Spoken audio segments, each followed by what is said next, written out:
Halo, selamat pagi anak-anakku yang bersama dengan kedua orang tua yang ada di rumah. Aku menyapa kembali lagi, salam sehat selalu. Mari kita tetap ikut protokol kesehatan, memakai masker dan mencuci tangan pakai sabun.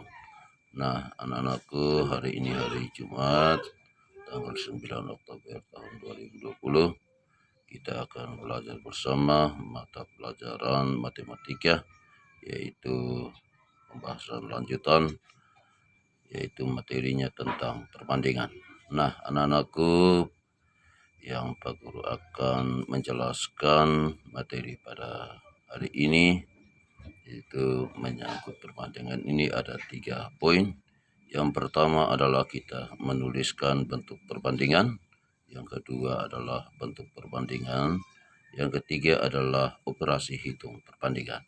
Nah, anak-anakku, mari kita lihat pada poin yang pertama, yaitu menyangkut menuliskan bentuk perbandingan.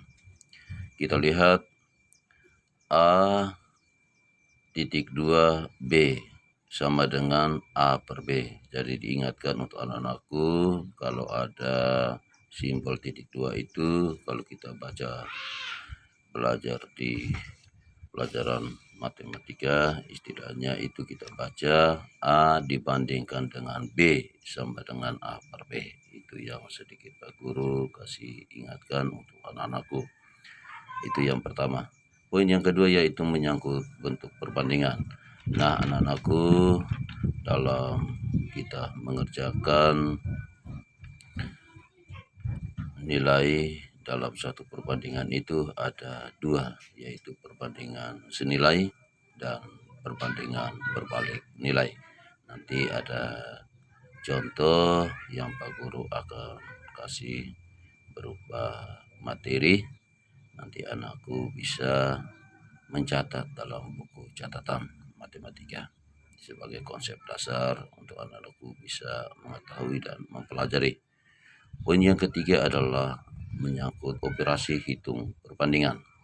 Nah, anak-anakku, dalam operasi hitung perbandingan itu kita kenal ada 4 macam. Yang pertama adalah untuk perbandingan 2 nilai, yaitu A dibandingkan dengan B, di mana nilainya sudah tertera. Nanti di situ kita akan melihat pertanyaannya, kita akan menghitung, ditanya jumlah contoh usia atau umur A atau umur B atau nama siapapun juga. Yang kedua adalah kita menentukan suatu nilai jika jumlah perbandingannya diketahui. Jika A sama dengan A per A tambah B, berarti kita kalikan dengan A kali B. Kalau ditanya B, berarti B sama dengan B per A tambah B kali dengan A tambah B. Nanti ada contoh dalam konsep yang Pak Guru akan kasih catatan itu. Yang ketiga, kita menentukan suatu nilai jika selisih perbandingan diketahui. Berarti kalau kita belajar tentang selisih, berarti itu kita belajar tentang pengurangan. Aku kasih contoh, rumusnya A sama dengan A per A kurang B, kita kali dengan A kurang B. Kalau ditanya B, berarti rumus B sama dengan B per A kurang B kali dengan A kurang B. Contoh yang keempat yaitu untuk perbandingan 3 nilai, yaitu rumusnya adalah A banding B dibandingkan dengan C sama A dibandingkan B dibandingkan C. Kalau ditanya rumus A, berarti kita bisa masukkan dalam rumus A sama dengan A per A tambah B tambah C kali dengan A tambah B tambah C. Lalu kalau ditanya rumus B, berarti B sama B per A tambah B tambah C kali dengan A tambah B tambah C. Kalau ditanya rumus C, C sama dengan C per A tambah B tambah C kali dengan A tambah B tambah C.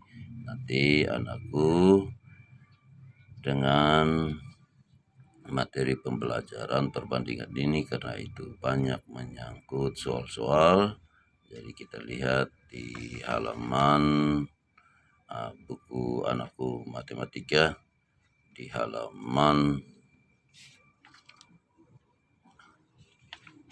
20 dan 21 itu nanti dengan berpedoman pada konsep dasar yang Pak Guru berikan itu, anakku bisa mengerjakan di nomor 1 dan 6 dan 7. Jadi nomor 1, 6, dan 7 anakku bisa mengerjakan dengan panduan yang Pak Guru berikan berupa catatan konsep-konsep dasar yang anakku harus pelajari.